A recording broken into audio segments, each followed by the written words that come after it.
ဆွဲမဲ့မှုဆိုတဲ့ຢာကရန်သူလည်းဝင်လို့မရဘူးစိတ်တိုင်းမကြမှုလို့ဆိုတဲ့ဒေါသရန်သူလည်းဝင်လို့မရအောင်အဲ့တော့စိတ်ကလုံခြုံတယ်ဘာလို့လုံခြုံတာတော့တတိကကာကွယ်စောင့်ရှောက်မှုပေးထားလို့တနည်းအားဖြင့်တတိရှိနေလို့မကောင်းတာဟာစိတ်ထဲကိုဝင်လို့မရဘူးအဲ့ဒါကိုစိတ်ကလေးလုံခြုံတယ်လို့ပြောတာနောက်စိတ်ထဲမှာဆွဲမဲ့မှုသို့မဟုတ်မကျေနပ်မှုတစ်ခုခုစိတ်တိုင်းမကြမှုဖြစ်နေတယ်ဆိုရင်ဒီစိတ်ဟာလုံခြုံမှုမရှိလို့ရန်သူကဝင်ပြီးတော့တင်တယ်လို့မှွေနှောက်နေတာပေါ့နော်အဲ့တော့လုံခြုံမှုမရှိတဲ့စိတ်လုံခြုံမှုရှိတဲ့စိတ်ဆိုတာကိုနားလည်ဖို့လိုတယ်ဟုတ်လားစိတ်ထဲမှာ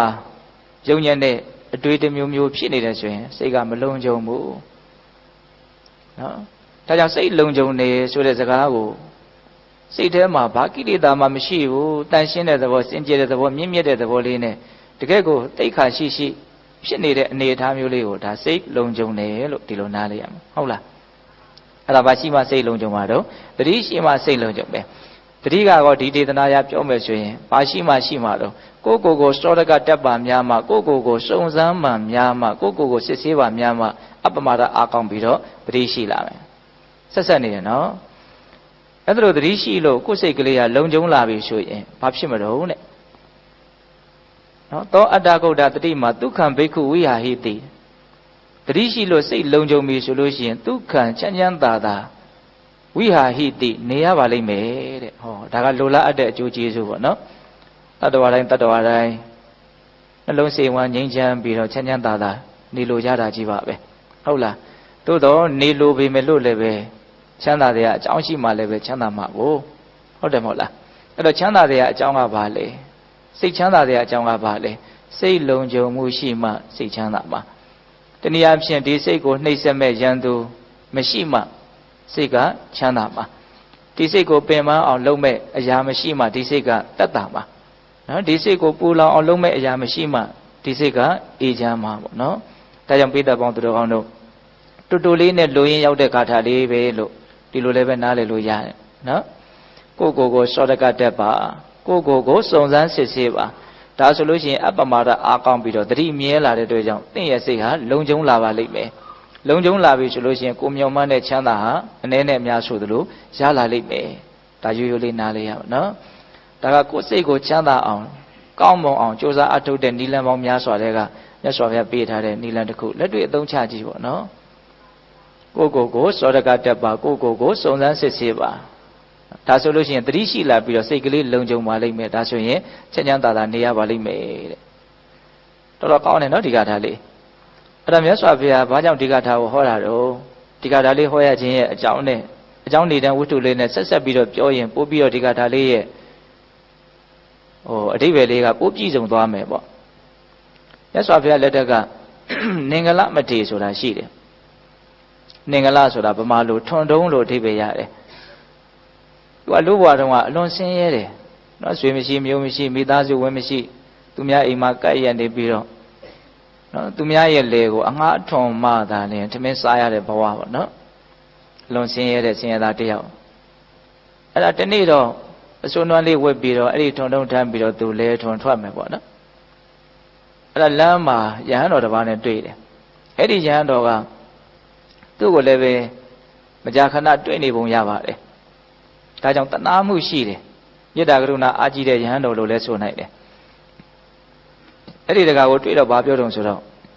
တကားတဲ့မင်းဒီလောက်ဆင်းရဲနေတာယဟန်ပြုပါလားအဲ့တော့သူကဘာပြန်ပြောရှာတော့ဆိုတော့ရှင်ဘုရားတဲ့တပည့်တော်လောက်ဆင်းရဲတဲ့လူကိုဘယ်လိုယဟန်ကယဟန်ပြုတ်ပေးမှာတော့သူမှသင်္ကန်းတို့ဘာလို့တောင်းရှိတာမဟုတ်အဲ့တော့အဲ့ဒီယဟန်တော်ကမင်းသာယဟန်ဝိချင်တဲ့စိတ်ရှိခဲ့မယ်ဆိုလို့ရှိရင်ငါမင်းကိုယဟန်ပြုတ်ပေးမယ်အဲ့ဒါနဲ့သဘောတူညီမှုရပြီးတော့ကျောင်းတော်လိုက်သွားတာကျောင်းဘဝရောက်တဲ့အခါကျတော့ထမ်းလာတဲ့ထွန်တုံးကြီးကို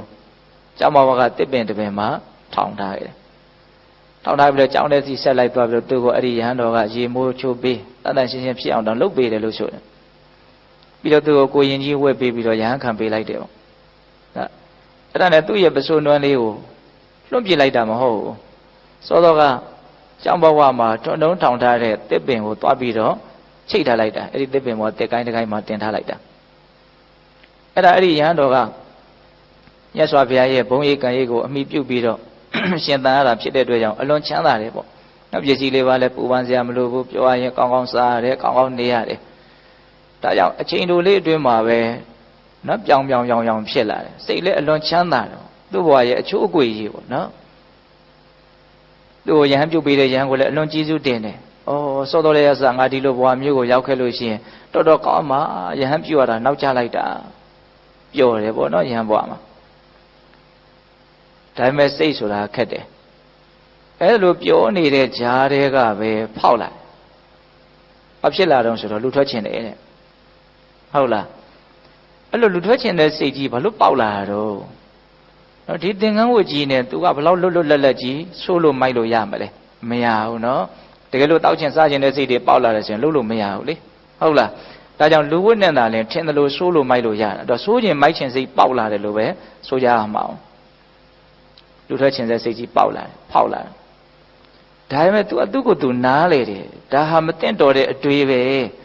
ဒါဟာမဖြစ်တဲ့စိတ်ပဲလို့နားလေတယ်နော်ဒီစိတ်ကြီးကိုငါဆိုပြီးတော့ဒါငါအတွေ့ငါမှန်တယ်ဆိုပြီးတော့အဲ့လိုငါဇွဲကြီးနဲ့သိမ့်ထားတာမျိုးမဟုတ်ဘူးဟုတ်လားသူ့စိတ်ကို तू နားလေတယ်ဒီဟာမဖြစ်တဲ့အတွေ့ငါ့ကိုကောင်းကောင်းဒုက္ခပေးမဲ့အတွေ့ပဲနော်အဲ့ဒါကြောင့်မလို့ तू ကယောနိသောမနတိကာရလို့ဆိုကြပါစို့ယောနိသောမနတိကာရဆိုတာကကိုယ့်ရဲ့စိတ်ကိုအကုသိုလ်မဖြစ်အောင်ကုသိုလ်ဖြစ်အောင်တင့်လျောက်ပတ်တဲ့မှန်ကန်တဲ့အကြောင်းဒီလမ်းများဖြင့်နောက်စဉ်းစားဆင်ခြင်နှလုံးသွင်းနိုင်တာကိုယောနိသောမနတိကာရဒါတိုက်ပွဲတစ်ပွဲဆင်နွှဲနေရတာနဲ့တိတ်မထူဘူးနော်သူ့စိတ်ထဲမှာဖြစ်နေတာညံကဒါမဖြစ်သင့်ဘူးနော်ဒီလိုမလုပ်သင့်ဘူးဒီလိုမတွေးသင့်ဘူးလို့ညံကတစ်ဖက်ပေါ့နော်မွေးရပါလို့ဆိုကြပါစို့မကောင်းတဲ့အနုတ္တယဘက်ကလည်းပဲသူလှုပ်ချင်တာကိုသူဇော့အတင်းတောင်းဆိုမယ်ပေါ့ဒါကိုကအဲ့ဒါကိုငါလှုပ်ပြီးတော့သူ့ကိုလိုက်လျောလိုက်မယ်ဆိုရင်ကိုဆင်းရဲရမှာပေါ့နော်အဲ့ဒါကိုယ့်ရဲ့အတိညာကတစ်ဖက်ဒီဘက်ကမွေးရပါနော်ဇာတိစိတ်လို့ဆိုကြပါစို့ဆိုခြင်းမိုက်ခြင်းတဲ့စိတ်ပြောခြင်းပါခြင်းတဲ့စိတ်ကတစ်ဖက်ပေါ့အဲ့ဒါလွန်ဆွဲတယ်လို့ဖြစ်နေတယ်အဲ့ဒါသူ့ဘက်ကအားကောင်းအောင်နိုင်သွားအောင်ဘယ်သူကအားပေးမလို့ဘယ်သူပါဖို့လို့တော့ဆိုရင်ယောနိသောမနတိကာရလို့တယ်တကယ်လို့သာသူဟာတင့်လျောက်ပတ်လျောကန်းအောင်စဉ်းစားတတ်မယ်ဆင်ခြင်တတ်မယ်ဆိုလို့ရှိရင်သူ့ရဲ့ဉာဏ်ဘက်ကနိုင်သွားမယ်ပေါ့နော်အဲ့လိုနိုင်သွားလို့ရှိရင်စိတ်ဆိုးစိတ်မိုက်စိတ်ရိုင်းရဲ့ဒုက္ခပေးတာကိုသူမခံရအောင်အဲ့ဒါ